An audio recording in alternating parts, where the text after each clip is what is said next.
23 жаштагы Бектур шаар ичинде жүргөндө көпчүлүк учурда башка кишилердин жардамына муктаж болот. Каарманыбыз окуу жайлардын биринде программалоо адистиги боюнча сабак өтөт. Үйүнүн жумушуна дал ушул тротуарлар менен барат. Мындагы ар кандай тоскоолдуктар Бектурдун жумушка барчу жолун ого бетер татаалдаштырат. Спутник районунда тротуарларга 10% тротуар стандарттарга жооп бериш мүмкүн. Калган тротуарларда туура келбеген үчүн мен жолдо чыкканга туура келет. Машина жолго чыгып, андан кеткенге туура келет. Башкадан жардамы жок, жүрүш кыйын. Өзүм жүрсөм, мисалы жыгылып кетиш мүмкүн. Ден соолугума кооптуу да. Кыргыз мамлекети ушул ден соолугу боюнча мүмкүнчүлүгү чектелген адамдар дагы мындай тегиз жүрө алышы керек деген конвенцияга кол койгон. Конвенцияга кол койгондон кийин ошол бардык мыйзам негизинде архитектуралык нормалар, мындай нормалар стандартка жооп берилбейт. Бектур каладагы тротуарлар боюнча маселе көтөрүп, пандустарды талапка ылайык жасабаган үчүн айрым мамлекеттик жана жеке менчик мекемелерди сотко берген активисттердин бири. Бүгүнкү күндө ошо Жалал Баш шаарынын мэриясынын тушуну болгон өтмөктөн өтө албай, ошол пандустар тиешелүү баягы стандарт туура келбейт деп прокуратура органдарына кайрылып, прокуратура сунуш берген. Ошол негизинде сот териштирүү болуп атат бүгүнкү күндө. Андан кийин ошол Сузак районунун соту боюнча сотко да ошол кире албай, ошол боюнча деле азыр сотко берген. Биз ошол оңдоп түзөтүү иштери жана моралдык келтирилген зыянды өндүрүп берүү боюнча чыгымдарды. Анан бүгүнкү күндө эми биз күттүк, чындыгында оңдойт, качан оңдойт деп 2024-жылы бюджетке киргизебиз деди. Бүгүнкү күндө мына 2024-жылы аягына келип атат, бирок баягы нерселер ошол ойуна турат да, оңдолбой атат. Жалал Абад шаарында жөө адамдардын жолуна чыгып кеткен имараттар, курулуштар же орто жолдон жок болуп кеткен тротуарлар бар. Ага бир мисал катары Барпсел көчөсүн келтирүүгө болот. Тротуар тосулуп, басууга мүмкүн болбой калгандыктан жөө жүргүнчүлөр унаалардын жолуна чыгууга мажбур. Бирок бул жагдай окуучулар жана жай тургундардын өмүрүн тобокелге салууда. Мүмкүн эмес. Бир вообще таареген. Балдар ошондайынан келишип жолдон машиналар зыбылдап атат, дарактарга бекинип, эптеп өтүп атышат. Ушуну ачыш керек да, ачпаса болбойт.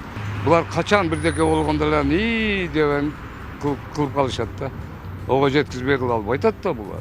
Балдарга именно тротуар условия жок да. Мектепке барып, көңүлдүү барып окушка коркунуч менен барып окуйт. Мээсине кирген, үйүндө даярдаган сабагы эсинен чыгып, кантип эптеп барсам деп жетишке аракет кылат да.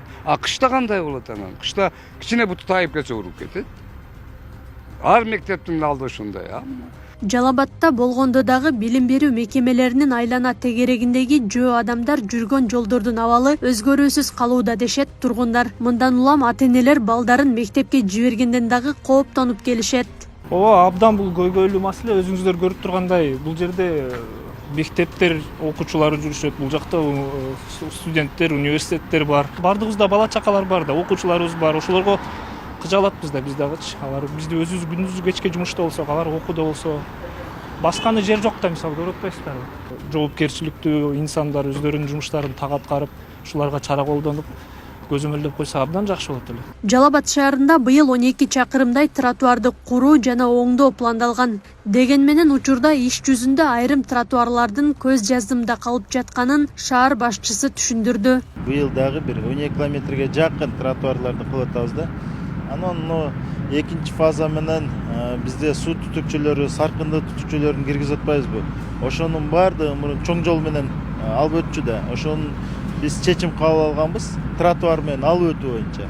Себеби жолду биз мээнет кылып канча акчаны коротуп кылдырат экенбиз дагы, анан суу киргизиш керек же канализацияга улаш керек дегенде эле баягы чоң жолдогу жолдорду бузганга туура келет экен да. Ошонун баардыгын биз тротуар аркылуу киргизели, тротуар аркылуу тарталы деген чечимди кабыл алгандыгынан быйылкы жылы спутникте, көк артта ошол иштер улантылып атат да. Шаар аймагында мыйзамсыз тротуарларга чыгып кеткен 70 имараттар аныкталып, буздуруу иштери башталган. Ал эми кызыл сызыктан өтүп кеткендерге чара колдонулуп, жөө жүргүнчүлөрдүн коопсуздугун камсыздоону кала башчысы убадалады. Быйыл бир 70тен ашуун мыйзамсыз курулуштар аныкталып, аларды буздуруу иштери жүрүп атат да. Бул бат эле бузула турган иш эмес экен. Анын этап менен мыйзамдуулугун карап, аныктап туруп, анын буздуруу иштери жүрүп атат. Мен сиздерге толук түрдө сөз берем.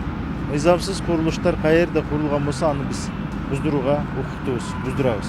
Жалал Абад шаарында 2023-жылы жолго чыгып кеткен 100дөй объект бузулган. Анын ичинен 60га жакын объект тротуардын үстүнө курулган болчу. Аклай Карабаева, Шерзат Эгембердиев, Регион.